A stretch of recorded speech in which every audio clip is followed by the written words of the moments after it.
श्री स्वामी समर्थ. सगळ्या लाडक्या तायांचं, सगळ्या भाऊंचं, छोट्या छोट्या चुमुकल्यांचं, जे कोणी आपला हा व्हिडिओ पाहतंय त्या सगळ्यांचं माझ्या नवीन एका छोट्याशा व्हिडिओमध्ये स्वागत करते.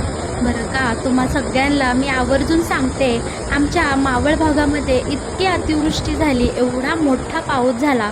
तुम्ही हे वाहतं पाणी पाहताय ना, तर ते कोणत्या नदी नाल्याचं नसून ते माझ्या सातेगावच्या रस्त्यावरचं आहे. एवढा पाऊस झाला की आमचा सगळा रस्ता पाण्याखाली गेला. बरं का, आमच्या गावाला ना कोणती नदी ना कोणता डॅम, तरीसुद्धा आमच्या इकडे एवढं पाणी साचलं की अगदी आमच्या गावातले रस्ते नाले सगळं बुडून गेलं.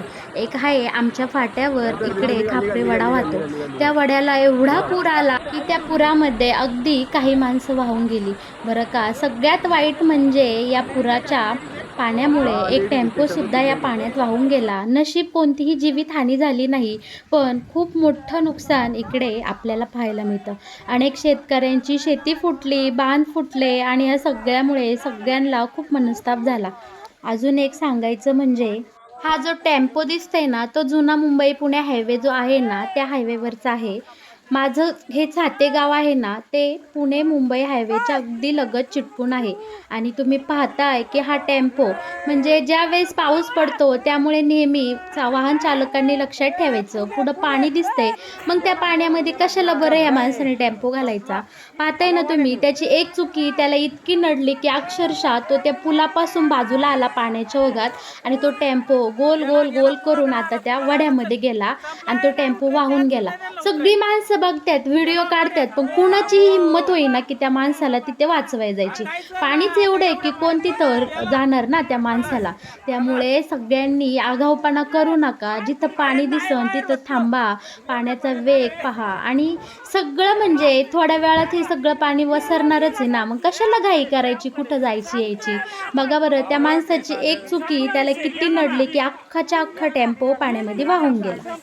बरं का, अजून एक घटना अशी घडली की आमच्या वडगावच्या मावळच्या तिथं गॅस एजन्सीच्या तिथं ह्या पाण्यामध्ये, या पुराच्या पाण्यात एक इतका मोठा मासा वाहून आला आणि त्या माशाला पाहण्यासाठी इथे सगळी माणसं जमा झाली, गावातली, इकडची तिकडची जेवढी काही. हा माणूस तो मासा घेऊन पुढे चाललाय आणि त्या माशाला पाहायला सगळे गावचे ग्रामस्थ, आजूबाजूचे लोक सगळे सगळे त्याच्या पाठी. पण खरंच इतका मोठा मासा कुठे असेल आणि तो कसा काय या पाण्यामध्ये वाहून आला हे पाहायला छान वाटतंय. केवढा मोठा मासा आहे तुम्ही पाहताय ना, तो शिवाय हालतोय, जिवंत आहे तो मासा. एवढंच नाही, वडगाव मावळ हे आमच्या तालुक्याचं ठिकाण आहे आणि या वडगावच्या सगळ्या बाजारपेठेमध्ये सगळीकडं पाणी पाणी झालेलं आहे. आणि हे पाणी पाहण्यासाठी आमच्या मावळाचे माननीय आमदार सुनील अण्णा शेळके हे सुद्धा इकडं या ठिकाणची पाहणी करण्यासाठी आले आहे. खरंच आमदार असावा तर तो आमच्या अण्णासारखा. आमच्या अण्णा इकडं भर पावसात त्यांच्या चांगल्या घरामध्ये, बंगल्यामध्ये राहत नाही. ते सोडून ते आपल्या सर्वसामान्य जनतेचे प्रश्न पाहण्यासाठी, त्याची पाहणी करण्यासाठी इकडे स्वतः खंबीरपणे सगळ्या जनतेच्या पाठी उभे असतात. आणि हे ह्या वेळेतच नाही, तर वेळोवेळी आमच्या अण्णा आमच्या संपूर्ण मावळाच्या जनतेला खूप जीव लावतात. त्यांना काय हवं नको ते सगळं पाहतात. पाहताय ना, इतका पाण्याचा पूर आला आणि ही सगळे आमची वडगावची ना मेन मुख्य बाजारपेठ आहे आणि त्या ठिकाणी इतकं पाणी पाणी झालंय ना. एवढंच नाही तर आमच्या मावळ भागातल्या पाटण या गावामध्ये एक मोठी दुर्घटना घडली. अक्षरशः डोंगरच्या डोंगर खाली असा कोसळून आला आणि तिथे एका सर्वसामान्य शेतकऱ्याचं कुटुंब, त्याचं घरदार अख्खं त्या डोंगराखाली गेलं, ढिगाऱ्याखाली गाडलं गेलं.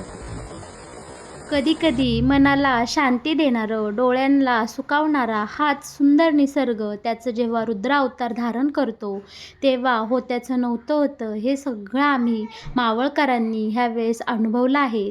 माझा हा छोटासा व्हिडिओ जर तुम्हा सगळ्यांना आवडला असेल तर नक्कीच तुम्ही आपल्या व्हिडिओला लाईक करा आणि आपल्या चॅनलला सबस्क्राईब करायला अजिबात विसरू नका. तुमच्या प्रेमाची, तुमच्या साथीची, तुमच्या आशीर्वादाची मला खूप गरज आहे. धन्यवाद.